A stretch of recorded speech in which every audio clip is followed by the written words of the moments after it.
পরম করুণাময় ও অসীম দয়ালু আল্লাহর নামে শুরু করছি।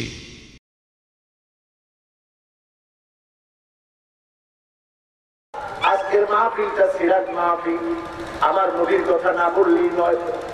আল্লাহর নবীকে আল্লাহ রাব্বুল আলামিন দুনিয়ার মধ্যে প্রেরণ করেছেন, শ্রেষ্ঠ মানুষ বানিয়ে শ্রেষ্ঠ চরিত্র দান করে আল্লাহর নবীর শ্রেষ্ঠত্বের জন্য এটাই যথেষ্ট। আল্লাহর নবী বলেছেন, কুনতু নাবিয়্যান ওয়া আদামু মুনজাদিলুন বাইনাল মাই ওয়াত তিন। তখন আমি নবী ছিলাম যখন আদম আলাইহিস সালাম মাটি আর পানির মাঝখানে সৃষ্টির সিদ্ধান্তে ছিলেন। সৃষ্টির সিদ্ধান্তে যখন ছিলেন, মাটি আর পানির মাঝখানে সৃষ্টির সিদ্ধান্তে যখন ছিলেন, আমি নবী তখন থেকেই নবী ছিলাম। জোরে বলি সুবহানাল্লাহ। এজন্য রাসূলুল্লাহ সাল্লাল্লাহু আলাইহি ওয়াসাল্লামের মান বাড়ানোর জন্য বিরোধ সৃষ্টি করার দরকার নাই। আমার নবী তো সেই নবী যিনি তার শ্রেষ্ঠত্বের ব্যাপারে বলেছেন, আনা সাইয়্যিদু ওয়ালাদি আদম। এই পৃথিবীতে যত আদম সন্তান এসেছে শুরু থেকে নিয়ে শেষ পর্যন্ত সবার নেতা হচ্ছে আমি নবী। জোরে বলি সুবহানাল্লাহ। তাহলে আমার নবী আমার নেতা তোমার নেতা কে? যারা বলতে পারলেন আমার নেতা তোমার নেতা কে? আমার নেতা তোমার নেতা বিশ্ব নবী মুস্তাফা। ঠিক না ঠিক? বাজে নেতাদের পিছনে ঘুরে আজ আমাদের সময় শেষ হয়ে যাচ্ছে, আমাদের সময় ফুরিয়ে যাচ্ছে। আমার ভাইরা, আল্লাহর নবী পৃথিবীতে আগমন করলেন। পৃথিবীর মানুষগুলো ছিল নির্যাতিত, নিপীড়িত। পৃথিবীর মানুষগুলো ছিল মাজলুম। সেই মানুষগুলোর পক্ষে যিনি কথা বলেছেন, যিনি এই মানুষগুলোর পক্ষে কেঁদেছেন, তিনি হচ্ছেন আমার নবী। কোরআনুল কারীমে আল্লাহ পাক সেই কথার গুণগান করেন। আল্লাহ রাব্বুল আলামিন বলেন, ওয়া কুনতুম আলা শাফা হুফরাতিন মিনান নার ফাআনকাযাকুম মিনহা। দুনিয়ার মানুষেরা, তোমরা ছিলে জাহান্নামের দ্বার প্রান্তে। তোমাদের দল, মত, চিন্তা, চেতনা, আদর্শ সব ছিল জাহান্নামীদের মতো।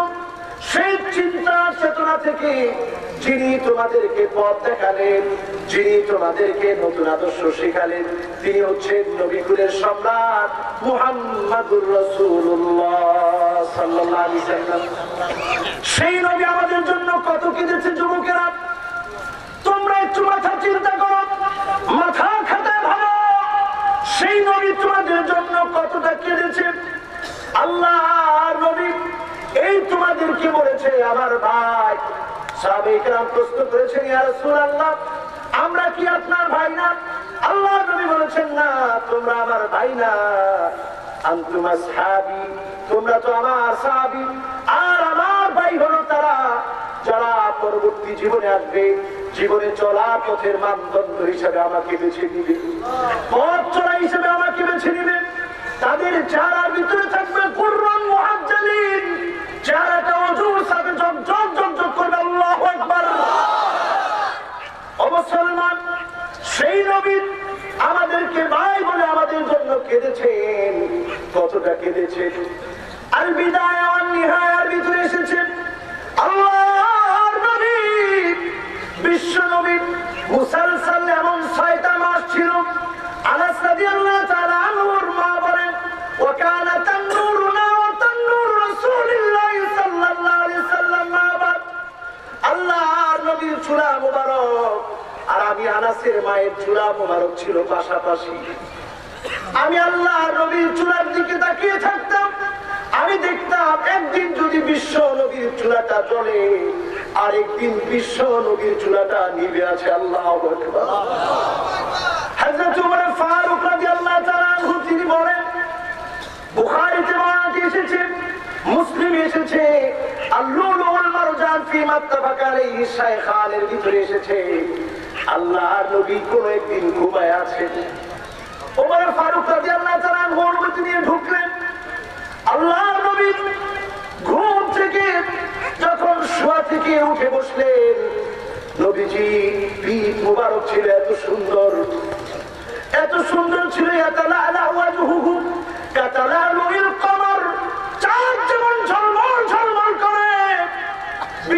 নবীর পিঠ মোবারক কেমন ঝলমল ঝলমল করছিল, আর ঝলমলে পিঠের ভিতরে দাগগুলো পড়েছিল। আল্লাহু আকবার। ওমর রাদিয়াল্লাহু তাআলা কান্না শুরু করে দিলেন, ইয়া রাসূলুল্লাহ, ইয়া হাবিবাল্লাহ, রোমার পারস্যের সম্রাটদের কি এমন আছে যা আপনার নাই? আপনি তো রাহমাতুল লিল আলামিন, পৃথিবীর মানুষগুলোকে জুলুম নির্যাতন থেকে বাঁচিয়েছেন, জাহান্নামের পথ থেকে টেনে এনেছেন, কি এমন আপনার নাই? আপনি কেন কষ্ট করেন? আপনার পিঠে কেন দাগ পড়ে আছে? আল্লাহ নবী বললেন, মা ইউবকিকা ইয়া ওমর, ওমর কোন জিনিস তোমাকে কাঁদায়, কেন তুমি কাঁদো? ওমর বারবার বলতে লাগলেন, ইয়া রাসূলুল্লাহ, আপনার পিঠে দাগ পড়া আমার সহ্য হয় না, এজন্য আমি আপনার পিঠ মোবারক দেখে দেখে কাঁদি। আল্লাহু আকবার। ও মুসলমান, এটা মনে করেন না, এটা মনে করার কোন সুযোগ নাই আমার নবীর সম্পদ ছিল না, এটা মনে করার কোন সুযোগ নাই। আমার নবী কি সম্পদ চাবেন? আল্লাহ নবী বলেছেন, লাউ আরাদতু, যদি আমি নবীর মনে শুধু চাই, কুলতু বলেন নাই, মুখে বলার দরকার হবে না, শুধু যদি আমি নবীর মনটা শুধু চাই, লাসারাল উহুদু যাহাবা, উহুদ পাহাড়টা 8 কিলোমিটার লম্বা। কয় কিলোমিটার? জোরে বলতে হবে, কয় কিলোমিটার? 8 কিলোমিটার বড় উহুদ পাহাড়টি শুধু শুধু আমার মনটা শুধু একবার চায়, 8 কিলোমিটার বড় উহুদ পাহাড়টাকে আল্লাহ পাক সোনা রূপা বানায়া আমি নবীর ডান আর বাম দিকে আল্লাহ চলায় দিত। তিনি কি সম্পদের কাঙ্গাল ছিলেন? তিনি কি গরিব ছিলেন? আমার নবী কেঁদেছেন কাদের জন্য? আমার নবী কেঁদেছেন উম্মতের মায়ায়। আয়েশা সিদ্দিকা রাদিয়াল্লাহু তাআলা আনহা বুখারীর বর্ণনায় বলেন, হাত্তা তাওয়াররামাত কদামাহু, সকালে যখন আমি উঠতাম আল্লাহর নবীর পায়ের দিকে তাকায় দেখতাম পাগুলা ফুলে গেছে।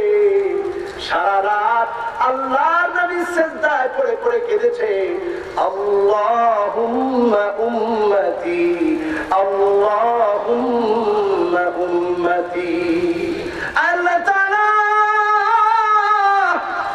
আমার উম্মত, আমার উম্মত, আমার উম্মত বলে বলে বিশ্ব নবী কেঁদেছে। আর আজ উম্মতদের অবস্থা, উম্মতরা রাসূলকে চিনে না, নাস্তিক মুরতাদগুলো আমার নবীকে শাহাদাত থেকে গালি দিয়েছে, ঠিক না ঠিক? আর যারা সুন্নিয়তের দাবি করে আমার নবীকে গালি দেওয়ার পরও তারা কোনো প্রতিবাদ করে নাই, ঠিক না ঠিক?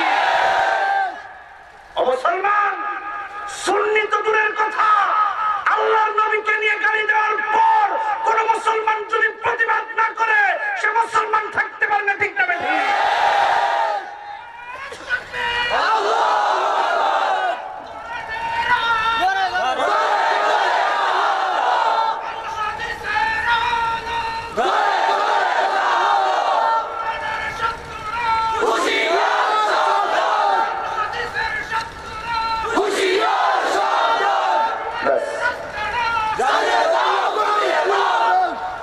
শাহবাগীরা বেশি দিন ঠিকবে না,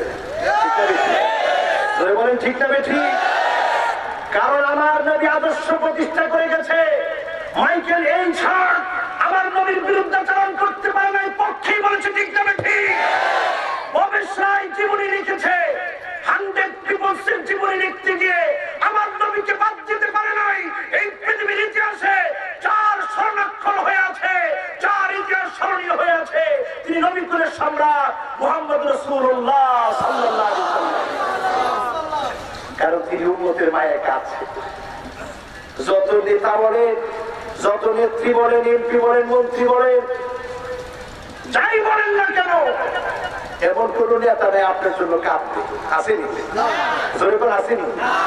ভিতরে ভিতরে খালি চিন্তা করে কেমনে ওনার পেট ফুলাইয়া, হ্যাঁ ঠিক হবে ঠিক। এটা কেন? কারণ তাদের ভিতরে আল্লাহর ভয় নাই, কি নাই? যে কথা রাসূল ওমরকে বলেছিলেন, ওমর, ওরে ওমর তুমি কেঁদো না, কারণ রোম আর পারস্যের সম্রাটদের কাছে দুনিয়া বড়, ওয়ালানাল আখিরাহ, আর আমাদের কাছে আল্লাহর আখিরাত বড়। জোরে বলেন কি বড়? জোরে বলেন কি বড়?